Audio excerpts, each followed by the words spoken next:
علم وہ شے ہے جو انسان کو ایک دوسرے سے ممتاز اور نمایاں کرتا ہے، اور علم ہی ایک ایسی دولت ہے جس کو نہ تو کوئی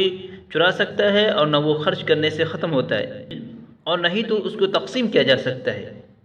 اور یہ ایک ایسا عجیب و غریب مال ہے جس کی حفاظت کی ضرورت نہیں ہوتی، بلکہ وہ خود صاحب علم کا محافظ اور نگہبان ہوتا ہے۔ علم وہ چیز ہے جو انسان کے جسم میں جان ڈالتا ہے اور بدن میں روح پھونک دیتا ہے، اس کے ساتھ ذہن کو تازگی، روح کو بالیدگی اور عقل و خرد کو آراستگی کرتا ہے۔ اگر علم نہ ہو تو انسان حلال و حرام کی تمیز نہ کر سکے، جائز و ناجائز میں تفریق نہ کر سکے، مکر و مباح کو پہچان نہ کر سکے۔ اگر علم نہ ہو تو انسان برائیوں کا شکار اور فحاشیوں میں گرفتار ہو جائے، اور شیطان لعین کا مقابلہ نہ کر سکے اور اس سے مغلوب ہو جائے۔ علم کا ایک مقام ہے، ایک مرتبہ و اہمیت اور قدر و منزلت ہے، اس لیے عالم و جاہل،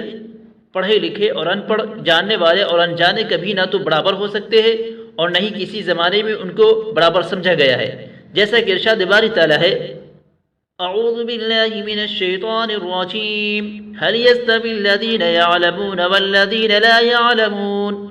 کیا جاننے والے اور نہ جاننے والے برابر ہو سکتے ہیں؟ قرآن کریم کی دوسری آیت میں علم حاصل کرنے کا حکم دیا گیا ہے، چنانچہ ارشاد ہے، فَاسْأَلُوا أَهْلَ الذِّكْرِ إِن كُنتُمْ لَا تَعْلَمُونَ،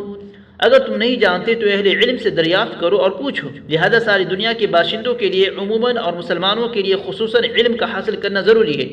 مسلمانوں کی یہ اہم ذمہ داری ہے کہ وہ علم دین کی نشر و اشاعت کا بیڑا اٹھائے اور آگے قدم بڑھائے۔ آج مسلمانوں میں علم دین کا فقدان ہے، جس کی وجہ سے ان کے معاشرے میں بگاڑ، آپس میں انتشار، اندرونی خلفشار اور بیرون سے دشمنان اسلام کی ان پر یلغار ہے۔ آج کا مسلمان جتنا کالج کا دل دادا ہے، اسکولوں کا شیدائی اور عصری یونیورسٹیوں کا خور ہے، اتنا ہی علماء سے بیزار اور مدارس اسلامیہ سے متنفر ہے۔ اس نادان مسلمانوں کو یہ معلوم نہیں کہ یہ کالج اور اسکول آتش کا دہ ہے، جس میں وہ اپنے لخت جگر اور نور نظر کو جھونک رہا ہے،